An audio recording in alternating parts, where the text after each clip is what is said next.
tăng chỉ ở bỏ dư lù mu nên đợt nào nhá cái thiếu cái đó gì tiếng hai bà á cái đó gì tí sự chú chế sẽ sự nhá hình na đôi cái gì khay đó là cô cả thân sự bộ nhá là hình na sự đôi thọ có khoa tua bà cảคนเราที่ลูกเราใช่ไหมที่เราที่หยุดจ้า dạ mua lo sẽ ở khoai bên mua sẽ đây nhá giờ đây hiện tại là đứng gần tổ ong này nhá không quay video sao tổ ong là tổ ong đây này nhá các bác nhá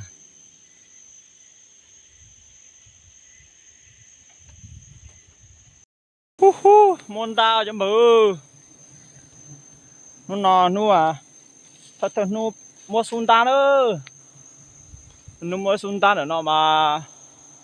nu xịt được tiền nữa thân nó đã bỏ sun ta nữaไปดูหลีชิมหมูมันดังnữaใส่อุ้ย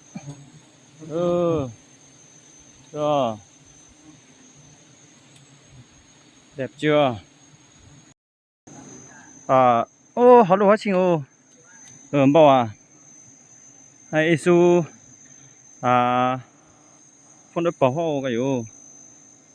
isu lụt chơi họ ôi dồi ngày đầu tiên được một tổ nha các bác nha đầu tiên được một tổ ong nha quá là siêu phấn nha